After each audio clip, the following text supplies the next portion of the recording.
Thank you all for checking out Crime Culture.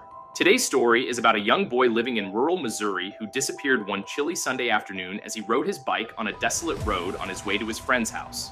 His disappearance would drag on for 4 long years, destroying his family and wrecking a community. Little did everyone know, this boy was hiding in plain sight the entire time, blending into the community, socializing with neighbors, but living under constant fear and threats. It wasn't until the disappearance of a second boy from another nearby Missouri town that this family would finally receive answers and this case would be brought to a close. But before we get into today's story, if you're a fan of the morbid and mysterious, go ahead and fist bump that like button, hit subscribe, and turn on all post notifications. It truly helps my channel grow and allows me to keep bringing you haunting stories just like the one I am promising you today. All right, turn down the lights, settle in, and prepare yourself as we dive into today's story. A young boy kicks up his kickstand, swings his leg over his bicycle, and sets out on a chilly Sunday afternoon in October. The road is quiet, the sound of his bike spokes clicking as he rides. It should have been just an ordinary day in a small Missouri town. A short time into his ride, he notices a lone truck riding slowly behind him. He pedals faster as his heart begins to race. Minutes go by as the truck matches his pace. Pedaling faster and now beginning to slow down from exhaustion, the truck pulls up next to him and asks for directions. This young boy would never make it to his friend's house that Sunday afternoon. All that remains of him on this desolate road in rural Missouri is his bike, leaning eerily against a nearby tree. For years, his family searches, clinging to hope. While investigators chase dead ends, rumors swirl, psychics weigh in, and the community fears the worst. What happened to 11-year-old Shawn Hornbeck? Shawn was born on July 17, 1991 in Richwoods, Missouri. He was the eldest child of Pam and Craig Akers. They describe him as curious, playful, and just a little mischievous. He loved making people laugh.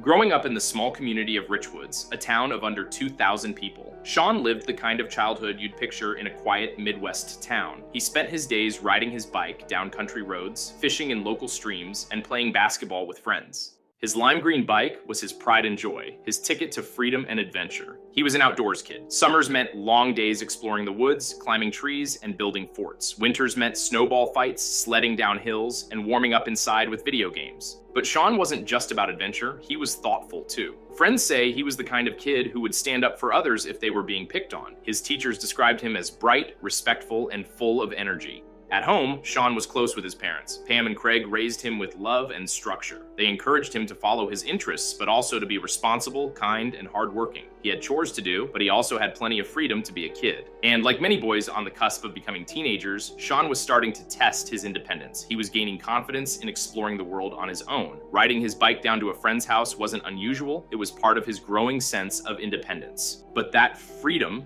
that simple joy of hopping on a bike on a Sunday afternoon, would soon be shattered.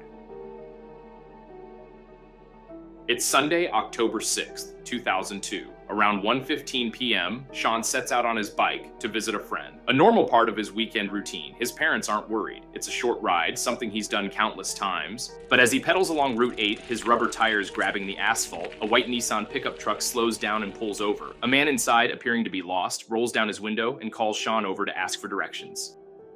Moments later, a quick struggle ensues as Shawn is snatched off his bike. All that remains on this desolate, lonely Midwestern road is his lime green bike, wheels shining in the afternoon sun as it leans against a nearby tree. Shawn is gone.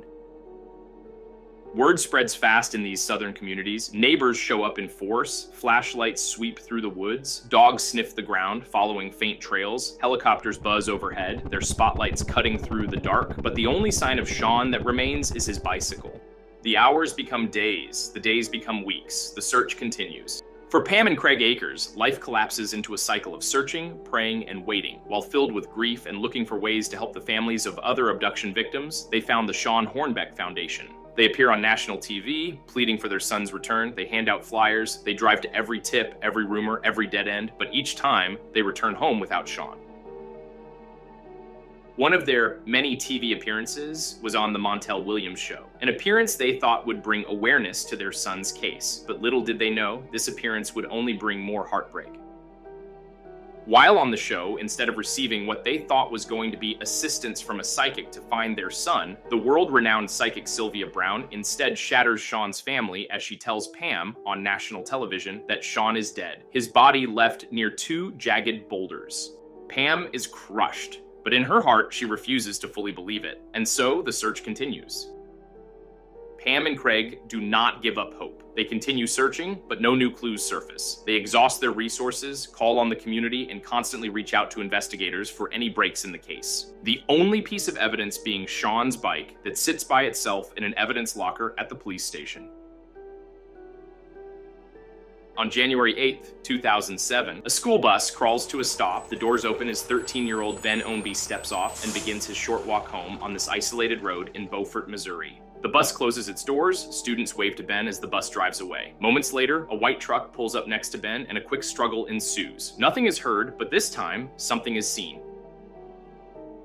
A teenager in a nearby house named Mitchell notices the truck, memorizing details, an older model Nissan, white, rust on the wheel wells. This recollection of the truck's details would go on to be more important than Mitchell or anyone in this case could have imagined.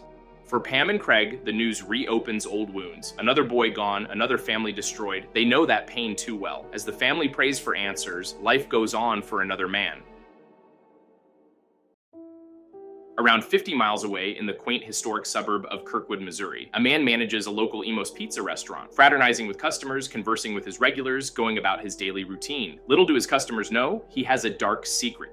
This man's name is Michael Devlin. To those that have interacted with him outside of work, he seems ordinary, quiet, private. Neighbors describe him as awkward, sometimes moody, but harmless. No one suspects him of anything more than being a loner.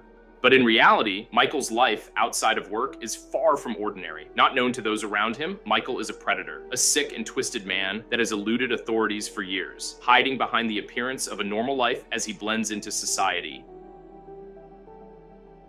While the world searches, Pam and Craig hang on to hope. Rumors circulate about Shawn's fate. At this point, 4 years have passed with absolutely no sign of Shawn Hornbeck. Most think he is likely deceased, a victim of some sadistic killer on the loose. But the reality is, Shawn is not far away. In fact, for these 4 years, he's been just a short 1-hour drive from his hometown of Richwoods.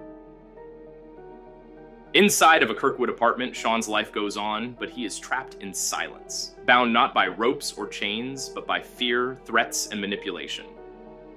The boy who once sped down country roads on his bike now lives under the control of a man whose word is law. Shawn is constantly threatened with violence. Threats of him and his family being killed if he tries to escape circulate in his head. Though Shawn is living a life of fear and abuse, he has been hiding in plain sight all these years. Neighbors often see a boy around the apartment complex, riding a skateboard, playing video games, but they know him not as Shawn, but by another name. He has conversations with neighbors, telling them he is homeschooled. No one is aware of the trauma this young boy has experienced the last several years. On January 8, 2007, another boy would arrive at this house of horrors. This boy's name, Ben Ownby. The arrival of Ben concerned Shawn, as he would later state, when you purchase a new car, you get rid of the old car, an analogy that hinted at Shawn's belief that his days were numbered. Shawn and Ben would live together in captivity for 4 days before a loud bang on the door would ring throughout the apartment complex. Using the tip from Mitchell, police had tracked the old beaten-up Nissan pickup truck to this address. SWAT teams and police assemble and surround the apartment as they break in the door. Inside, they find 13-year-old Ben Ownby alive, and then their eyes fall on another boy, pale, thin, his hair long and greasy. The officers ask his name. He hesitates. The room is silent. Then, in a voice that is almost a whisper, he speaks. "I'm Shawn Hornbeck."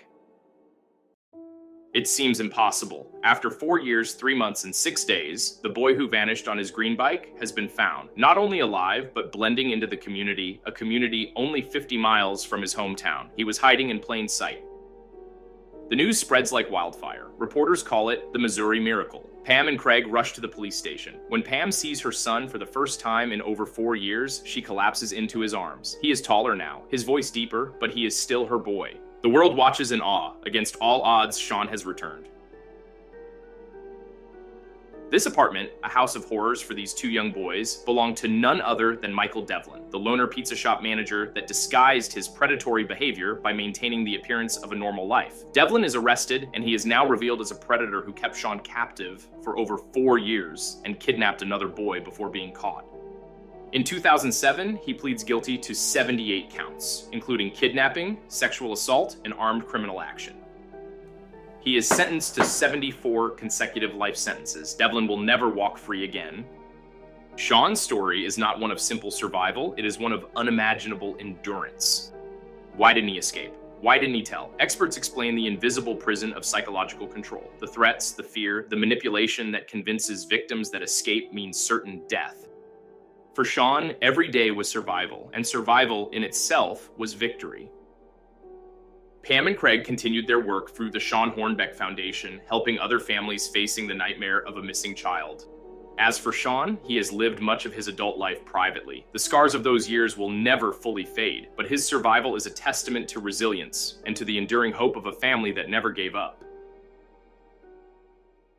Thank you all for watching. Be sure to comment your thoughts on this upsetting disappearance, and if you're a fan of the morbid and mysterious, be sure to subscribe to Crime Culture, where I will be posting a new haunting true story every week.